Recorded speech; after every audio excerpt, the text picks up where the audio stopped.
My name is Dylan McKenzie. I'm the Incubator Director and the Program Coordinator at the Game Center. And I'm going to tell you a little bit about a brief history of our incubator, describe the goals and the structure of the program, review the application process, and then answer any questions that y'all have. Feel free to stop me anytime if there's something that isn't clear. Okay, so some history. The Game Center, where we offer an MFA and a BFA in game design, as well as public programs on design, production, and study of games as an aesthetic and cultural form. And our mission at the Game Center as an academic institution is to graduate the next generation of game designers, entrepreneurs, and critics. We have an art school approach to game development education where the focus is on creative expression and hands-on work. That means our students are making games all the time, games of different sizes and groups and different teams.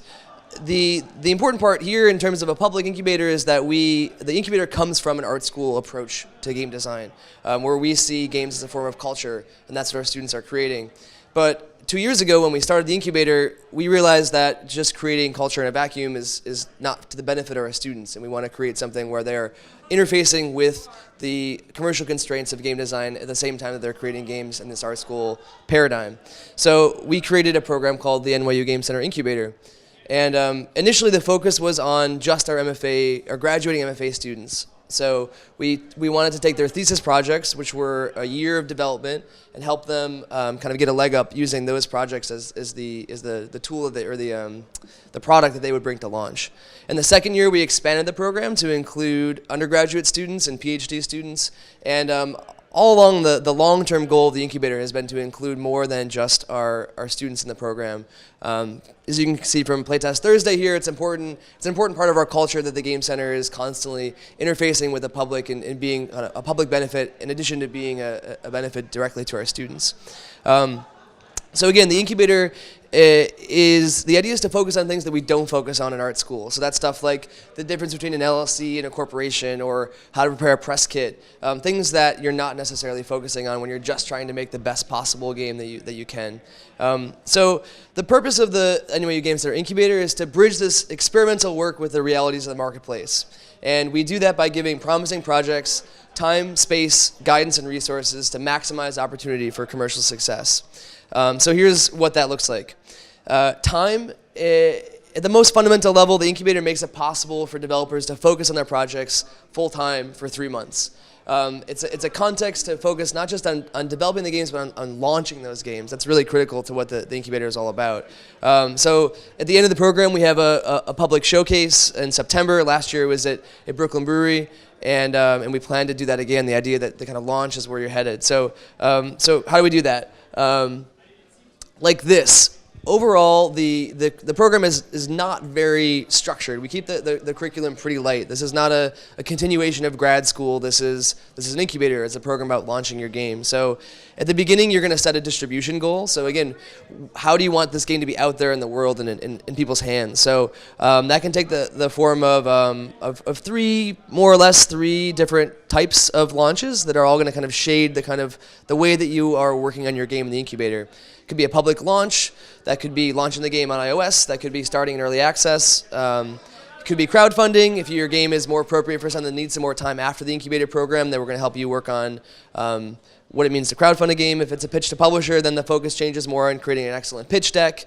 It's on pitching methodology and developing a number of publishers that you might work with. These distribution goals change the tenor of your development while you're in the program. Everyone is going through the same basic structure, but the goals help you kind of set a goal, right? Set where you're going to go with the program. In terms of the monthly experience, what you're going to do is, in the beginning, the first month, the focus is on building a strategic plan. So this is the design, the production, the legal, the financial objectives of your project. So what is it that I need to do to meet that distribution goal? That's what your strategic plan is. And you're going to be setting out some production milestones. So each month you're setting your own goals with the help of the incubator faculty and the advisory board about what goals are best for your project based on your intended launch goal. Every month you're going to have this milestone review summit. You'll come in and present, basically, this is what I said I would do, this is what I actually did, and here's now what I plan to do. And the advisors and the faculty give feedback on the direction of your progress over time. So those are the milestone review summits. There's 3 over the course of the incubator. And then week to week, Again, it's pretty lightweight, but on Mondays there's a production check-in with the Incubator Director, myself. So same idea as the Milestone Review Summit, but this is just about your week-to-week experience. What'd you say you're going to do? What'd you do? What are you going to do this week? And so kind of keeping you on track, making sure that you are meeting the goals that you're setting out for yourselves. There are remote reviews, so partners who I'll talk about in a second who are not available in New York will match you up with an advisor and say, hey, this week this person's working on their marketing plan. You made an excellent marketing plan. Work with that person and kind of help them develop their press kit or whatever their plan is. Playtest Thursday is what's happening here. We do that over the course of the summer, so each week you have an opportunity to have other people play your games. You're consistently validating your product, and you're making sure that people will still understand it. Studio visits are just like remote reviews, except they're in person. So an advisor will come in, talk to you. Either it's a one-on-one or it'll be a small group with the people that are in the incubator, making sure that you're kind of consistently meeting new people from the industry and playing your game. There's also advisor talks and roundtables. That's more about if someone comes in and says, okay, so for example, Max Sabella from Tumblr came in and talked about how do you build an internet presence, how do you build a community. We've had folks from the community side of Kickstarter come in and say, this is what a Kickstarter looks like, or people from Indie Fund come in and talk about how do you launch your game. So this is more about skill building and less about just conversation. There is a Slack that we run, so everyone in the incubator is on a Slack. It also includes the advisors and the faculty and the incubator alumni. That's a really excellent way for us to kind of continue ongoing conversation that's a little more informal. And there's also a lunch every Friday just to kind of keep it light and keep people in the community. It's important that the incubator is not so much, okay, I'm going to come here and work. It's that I'm going to be together with a bunch of like-minded people with this goal of launching our games, and we're sharing a very similar experience. We want to be sharing knowledge and information with the rest of the incubator while you're in the program. Okay, so that was time briefly about what is your time in the incubator going to be spent. In terms of space, games don't really require much in the way of a factory or of a plant, so we give developers what they need, which is free and dedicated office space in the company of others that are working on similar challenges. So we give you office space here. There are some studio rooms, and for the most part, the developers work together in this open space here. It's much more quiet during the summer because there aren't as many students here. So you're really working in a small community right here in the space. And then we bring other people into the space. There's studio visits, there's events, there's public play testing. So it's not just that you're here isolated, it's that you're here working with people who are working on similar goals, and you're meeting new people and kind of continuing that flow through. We also give you metaphorical space, the idea being that we want to help experimental projects find their footing in a commercial marketplace. So that's not always obvious when you're taking a passion project or a strange project or something that you didn't intend to be something that was commercial from the beginning out into the market. So that's helping you ask questions about who wants to play this, why do they want to play it, what is my business model, what is a business model, like what is this thing now that I'm actually going to be trying to sell it and launch it and put it in people's hands. That's space. Next is guidance, and this is pretty critical. So the incubator advisors are the heart of the program, and they're principally responsible for the success of this program. So what you see here is a big old list of people who have volunteered some of their time, in some cases a lot of their time, to being a part of the incubator. So again, when we started this thing, we said, oh, we need to focus on things that we're not doing in school. So let's recruit people who are doing those things with their jobs. So we've got people from publishing companies, lawyers, successful game designers, people from media relations or publishing, production, business. I mean, really, we try to get the full suite of people who are involved with small scale commercial game production. And bring them together and give you access to those people. It's really about building that network. And if you need help with something and these people are not listed on here, then we do our best to reach out to the existing network and say, hey, we really need someone that's an accountant or someone that understands the mobile game market in Latin America. Let's see what we can do to try to find someone that can help you do that. So this is a big part of the program, is these incubator partners that are here to help you launch your game. And I should just note also that a lot of the times partners look like this. It's a big list of people, and it's like, yeah, great, this person might stop by. Some people are less involved than others, but some people are really, really involved with the program. We try to build this as a partnership with our advisory board. It's not just come in and volunteer some time, and they're part of developing the curriculum, they're a part of picking the projects, and they're really integrated and interwoven into the process as much as we can. The next is resources. So this is also kind of simple in terms of space. We give you resources, and that's in the form of a living wage during the time that you're in the program. So there's a $6,000 stipend for being in the incubator over the course of 3 months, and that allows you to focus on developing the game exclusively. So you don't have to take freelance work, you don't have another job. The idea is that if you want to launch this game and you're really serious about this being the path for your career, then you need to have the stability to do that, and that's what the stipend provides. There's also a lot of non-monetary resources. That's legal help, promotion help, all the advisors that we talked about before, the office space, software expertise, that kind of stuff. And then there's an exchange for the resources that are provided in the form of a revenue share. So the terms of that are going to be discussed with our advisory board after the pitches are made. But last year, the terms were after a team makes $10,000, there's a revenue share of 10% for 2 years. So after you make 10, if you make 10, you keep it, that's great, move on. But in the event of a successful game, there's a 10% revenue share, and that money goes back to funding other stipends. So this is not a money-making venture for us. The idea is that if your game is really successful, if you make Minecraft money, then congratulations, that was awesome, and you can help people that when you're in your position 5 years from now, have the same opportunities that you had. The idea is to be generous, right? We're trying to help strange stuff get out there in the world and find some footing. So we want to make sure that this program itself is sustainable, but that we are being generous to the developers and they can kind of have an opportunity to actually find that footing. Okay, so TimeSpace Guidance resources. How has that worked? So far, really well. There's 14 games that have gone through the incubator. I'm going to highlight a couple and then just really briefly go through all the games so you can have a sense of what are some of the paths that have come out of this program. The first is Softbody. This is from the 2014 cohort. It was by Zeke Ferrant. This was funded by IndieFund, and it's set to launch on PS4 and PC next month or in the very near future. It received 2 honorable mentions at the IGF this year, Best Design and the Grand Prize, among other awards over time. The next is Sunburn. Sunburn was also part of the 2014 cohort.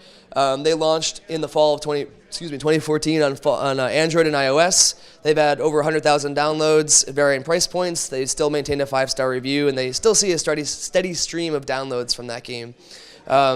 Peter Panic by James Marion was published by Adult Swim Games. It launched on iOS about a month ago.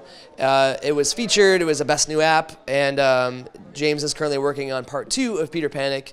This is a free-to-play game. It's been played by hundreds of thousands of people all around the world, which is pretty cool. Also this year, 3 of 6 of the games in the IGF student category were games from the incubator. Beglitched is the game that won Best Student Game. Circa Infinity and Ape Out were both also represented there. So we see these mentions as pretty resounding evidence that the incubator is enabling this high-quality, ambitious experimental work to find some kind of footing in the marketplace and promoting the existence of artistic games. Not all games are, out there in the world. Just to briefly give you, these are all the games that have gone through the program. What I want to note here is that this is a particular kind of program. This is about small-scale indie game production. This is about making your career and a significant portion of your life oriented around launching small, strange video games to varying degrees of strangeness, right? So that takes a certain kind of dedication and attitude and a desire, and there are trade-offs that come into being a part of this program. Many games are not successful. Much of your time will be spent doing things that aren't making games. So you're going to be editing the copy on your press kit over and over again, or learning how to make a video, or writing a bunch of people from the press. And some folks really enjoy that, and it's worth the trade-offs, but some people really just want to be making video games. So if you do apply to this program and you do get in, we encourage you to really consider what it means to kind of dedicate your life to a small-scale project like this. You can talk to other people that have gone through the program, you can talk to other developers, and understand that this is a significant commitment. At the least, it'll be 3 months of time that you'll be working on this, but for the most part, these games do take time after the program to get out there and to launch. So briefly, Asterisk, the main developer there, is now working full-time at a small shop in New York. Gemini, those are 2 international students that use that game to power getting a artist visa and are now continuing to work on the game. Rooftop Cop was also a Nuovo nominee at IGF, and Steven, the developer, now works at Baby Castles co-organizes Baby Castles. Softbody I mentioned, Sunburn I mentioned. Splits was a successful Kickstarter program or Kickstarter campaign that will be coming out soon. Ape Out has secured unannounced funding and publishing support, and we'll be launching that game in the next 2 years. Within the next 2 years, Awkward Data is continuing development. Bad Blood was launched on Steam recently. Beglitched won the student IGF and is under development. Cirque Infinity came out on Steam and later on iOS, and Kenny's now working at Harmonix. Ninja Tag was a PAX 10 nominee, and Leandro, the developer, got a job at Riot, partially because he's a good, smart guy, and partially because that game made a lot of noise for him. Peter Panic was launched on iOS, and Sumer is now in Greenlight and will be on Kickstarter very soon. So those are some of the pathways that the projects have taken. Okay, so next is application evaluation. So if you do apply, here's what this looks like. The applications are evaluated by the faculty and staff and by the advisory board that you saw before. They're looking for 3 things: commercial potential, production feasibility, and innovation. Commercial potential, what do you want this game to be out in the world? We don't have a business model that we want your game to go after. In fact, we're excited about games that are creating new types of business models because we want to use the resources that we have here to allow people to forge new examples and kind of create examples for other people not in the incubator to make games. So this doesn't mean we want to make $100,000. It means we want this game to be out there in the public and able to fund the continuation of our career. Production feasibility is, given that goal and given the team that you have to make this game, is that possible? Do we think that you can accomplish that goal with the project that you have? And then innovation is, again, we want this program to be helping projects that wouldn't otherwise have traction or validation get out there and get into the world. And so we're looking for projects that have something different, that have something special that we feel that is worth the time and attention and care that it takes to get these projects out into the world. Some key dates to know: the online applications are due Sunday, the 24th. They will be evaluated by the advisors and the faculty, and a short list will be created. Some folks will be invited to give an in-person pitch. That's Friday, May 6th. Then you'll learn very shortly after that, and you'll have about a week or so to accept the program after you see the full terms of the contract and have some time to think about it. The incubator will start on Monday, May 6th, and it will continue until Friday, September 2nd. You will be expected to be here full-time, 40-ish hours a week, and working in the space too. So it's a full-time commitment, and it's a local commitment. You can have other people on the team who are not full-time. You may be working with freelance workers. You may have someone who's working remotely. That's totally fine. But for the people who are earning the stipend, at least one person has to be full-time, and anyone who is full-time working here is going to be earning the stipend. I'm sorry. Anyone who wants the stipend needs to be full-time. You could have another developer working here with you, not earning the stipend. That's up to you. That makes sense? We can talk about that. Okay, cool. And the other thing is, right, okay, so the reason why this is possible right now is that we got a grant from New York State, Empire State Development, to continue to grow the incubator into something that's more of a public benefit. That's why we're able to offer public seats in the program. So over the course of the next 3 years, we're going to be using the resources of this grant to expand our public offerings, and specifically our kind of entrepreneurial and commercial offerings. So the Game Center will continue to function as an academic institution, but we're going to be augmenting our ability to help our students graduate and to help the people in the industry to continue to further their careers. So this incubator is a part of this larger effort and this larger growth that's going to be happening as a result of the Empire State Development. So you're kind of in the ground floor as we start to figure out what it means to expand from an academic department and include more of a commercial component into the program. And ultimately, the goal of the department and the hub and the incubator is to foster a more, is to make better games. And we think that one way to do that is to foster a more thoughtful relationship between art and commerce, or experimentation and commerce. And so that's what we hope you'll be doing here. And if you have any questions, I'm happy to answer those right now. Thanks. Yes? I'm going to repeat your question for the camera. You do not, do you have to be a student, NYU student or graduate to be eligible? You do not. In previous years, that has been the case. This is the first year that we're piloting, opening up to the public. There are a limited number of public spots, especially in this pilot year, but you do not have to, and we will be evaluating public applications. Yes? In the talk, you said that this incubator is offering the residents space to figure out their revenue model, like who are playing these games, like how am I going to market it, what's the business plan? Yes. There's also questions like that on the application. Yes.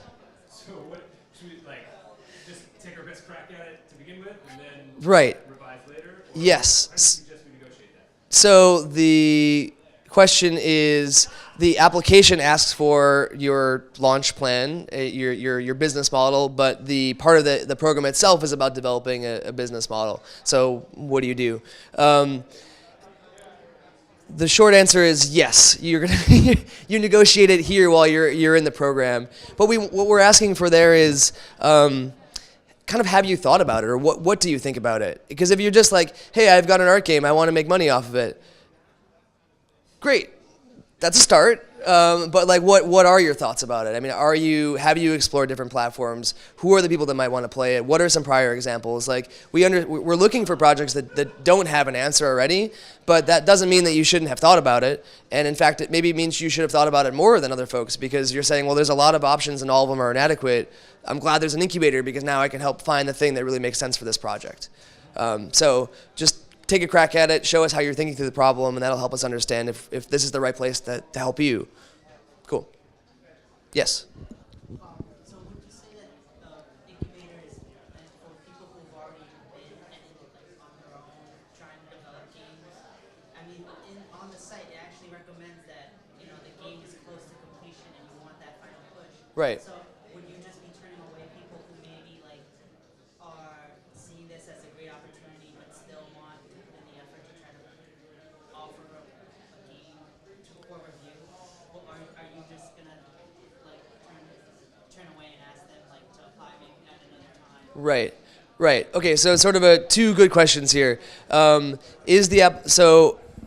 is this program appropriate for? Do you have to have been a successful indie developer already? And what type of project are you looking for right now? So to the question of should you have been successful, or have you already made your career out of this?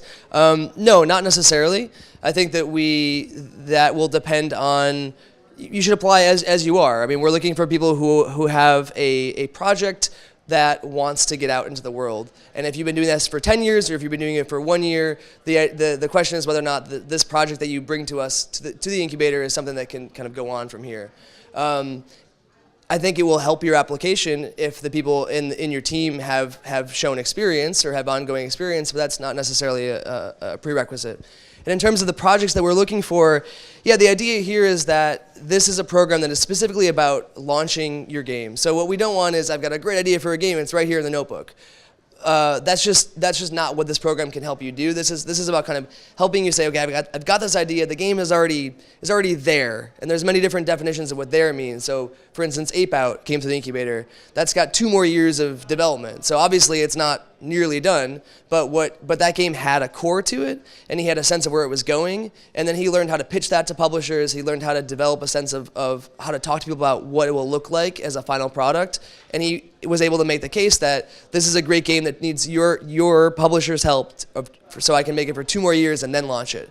And so that's an example of a long-scale project that we're supporting. But then something like Sunburn, which was already quite done and really just needed a lot of level design and kind of developing a press kit and really getting it just over the edge so that it was out there. And that came out in November after the program. So there's a number of different scales of how much time you need afterwards. The idea is that we're helping you move from a kind of complete or semi-complete game into other people's hands. Like, are you moving it out into the public? Does that help? Okay. Yes? What if I have nearly published 1 chapter, but it's supposed to be 3 chapters? Is it appropriate to apply because it's my game? I mean, it's not a game. 1 chapter is crazy. Right. So part of the question, so the question is, so I have an episodic game. I have 1 chapter done. There's 3 chapters. Is it appropriate? Right. So the advisory board and the faculty are going to be the ones who decide that the commercial potential, production feasibility, and innovation. So to some degree, I can tell you what we're looking for, but ultimately it will be up to them to decide whether or not it is a right fit for the program, given the rest of the applicant pool and who applies. So that's not just an answer to your question, but just everyone in general should keep that in mind, is that I'm not the final arbiter of which projects get in and which don't. The short answer is yes, I think it is appropriate, especially if you can communicate how the incubator will help you move from what you have now to the final version. Cool. Other questions? Sure. You mentioned that the stipend was about $6,000. Is that per team member or for the whole team? Yeah, the question is about the stipend. So anyone who, the stipend is per person, so per core team member we call that. So if you are working 40 hours a week in the space as a core team member, you're eligible for the stipend. So when you apply, you'll specify I have 1 or 2 or 10 core developers, and then there are a number of additional collaborators, if any. So there must be at least one person who's the kind of the heart of the program, and there can be multiple. But yes, there's a number of ways that you can do that. We don't want to tell you. We want you to tell us the team that you need to make this game possible, and we'll try to help you make it happen. Are smaller teams more favorable? No. It depends. So it depends on the project. There are a limited number of seats in the incubator because the funding isn't unlimited. So the more people on your team, on one hand, starts to feel like, oh, we'd like to help more people join the incubator. So a lot of people is tough because we want to spread the love around. On the other hand, if you're just one person and you're saying, I want to get this game out there, if the game has a certain scope, it's like, I don't know if they can do that. So a single person is good because they're small, but it's bad because they may not have the opportunity to make the game happen. So it really depends on the project. Some projects need more, some people need less, and there really isn't. It's not good or bad. It just depends on can the commercial potential be met by the team, and is an innovative project that would benefit from this program. Yes? Just speak up a little bit, sorry. If you are full-time, you work in Sunburn, so can you get a week off or something? Right. The question is about if you're full-time, can you get a week off? Yes. Yeah, I mean, we treat it kind of like a full-time job. So there isn't an exact amount of vacation, but if you're like, I really want to go to the Bahamas or something, like, sure, we'll talk about how that works out in the overall the production plan. I mean, we would be meeting week to week, and so you'd say, okay, in 3 weeks I'm going to go on vacation. So let's talk about either notifying your team, or how do you need to bend your production schedule to account for that, or if you get sick or whatever. I mean, it's not it's not forced labor. We want you to be here and healthy and making the game in the way you want to. It's not going to be 13 weeks of crunching. This is about 13 weeks of healthily working towards the progress on your game. Yep, in the back. What happens if you're actually traveling while it starts? So you come back 1 week after. The question is, what if you're traveling when the program starts, so you're coming a week into the program? That's okay. It's not ideal. If it would be possible now to change that would be better, especially because the first week is the first week. If it was the third week, that would be better. But this is something you've just learned about, and life happens. And so I think I would maybe note that in the application and just let people know that's going on. But it can be accommodated. Yes. The question is this only for digital games, and if so, why? The answer is no. However, if you look at the partners that we've brought into the program already, they're oriented more towards digital games. The NYU Game Center in general encourages non-digital game development, and we've had non-digital games apply in the past, and we would like to see more in the future. It's just that we're better suited to help non-digital games. However, if you apply with we're better suited to help digital games, but if you apply with a strong non-digital project, we would start to find new partners to help you make that game happen. So, in fact, I would really like to see some non-digital work in here. It's just up to whether or not we think that this program can help make that happen.